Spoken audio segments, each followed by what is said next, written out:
स्वर्ग में भ्रमण कर रहे नारद जी ये देखकर बड़े हैरान थे कि धरती पर वह लोग तो बहुत खुश हैं जो धन के पीछे भागते हैं, और वे लोग बड़े दुखी हैं जो भगवान की भक्ति करते हैं। इस विचार से ग्रस्त नारद जी काफी परेशान हो गए, और जब उनसे रहा नहीं गया तो वह सीधे पहुंचे बैकुंठ धाम इस प्रश्न का समाधान पाने के लिए विष्णु भगवान के पास।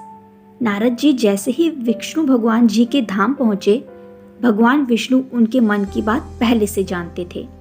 विष्णु भगवान ने नारद जी कहा, चलो धरती लोक पर चलते हैं और आपके प्रश्न का समाधान पाते हैं। दोनों साधु का वेश धारण कर धरती लोक पर पहुंचे। वह दोनों सबसे पहले एक बड़े व्यापारी के द्वार पर भिक्षा मांगने के लिए गए। उन दोनों को अपने द्वार पर देखकर व्यापारी बड़ा गुस्सा हुआ, उन्हें भला बुरा कहा और बिना कुछ दिए उनको वहां से जाने के लिए कहा।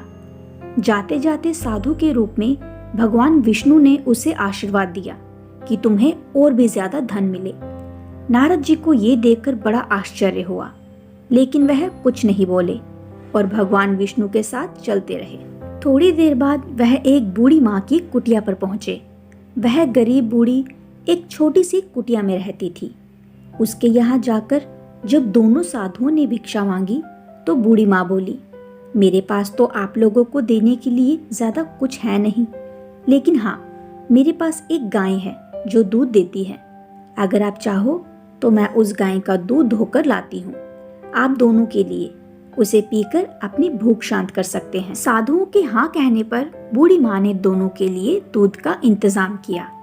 खुश होकर साधु के भेष में विष्णु भगवान ने जब बूढ़ी माँ से कहा कि बताओ तुम्हें क्या चाहिए, तो बूढ़ी माँ ने कहा कि मुझे कुछ भी नहीं चाहिए, बस आप आशीर्वाद दीजिए, मेरे लिए इतना काफी है। आशीर्वाद देकर दोनों साधु वहां से जाने लगे।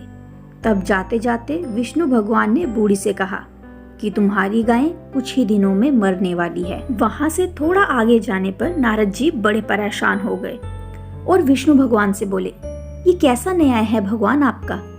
जिस व्यापारी ने हमारा इतना अपमान किया, हमें गालियां दी, आपने उसे और ज्यादा धन पाने का आशीर्वाद दिया, और इस बूढ़ी माँ को जिसने हमारी इतनी सेवा की, हमारे लिए दूध की व्यवस्था की, उसे आप कहते हैं कि उसकी गाय जो कि उसके जीवन का आखिरी सहारा है वह भी मर जाएगी।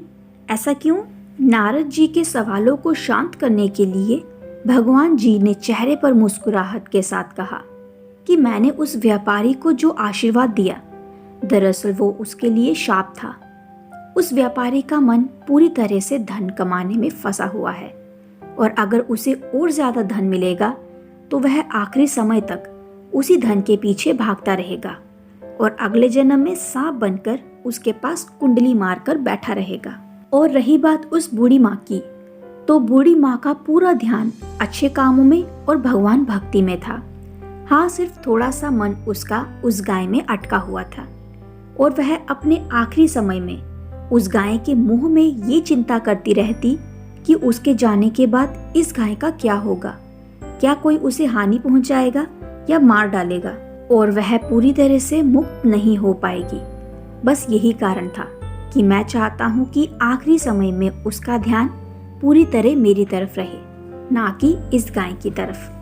भगवान विष्णु के समझाने के बाद और इस पूरी घटना के बाद नारद जी का मन पूरी तरह से शांत हो गया और वह खुशी खुशी स्वर्गलोक लौट गए। दोस्तों, छोटी सी ये कहानी हमें कहती है कि हमें अपना जीवन अच्छे कामों में समर्पित करना चाहिए, ताकि अंत के समय में भी हम अच्छे कामों के बारे में सोचें और भगवान के बारे में सोचें और इस जन्म मरण के बंधन से मुक्त हो सके।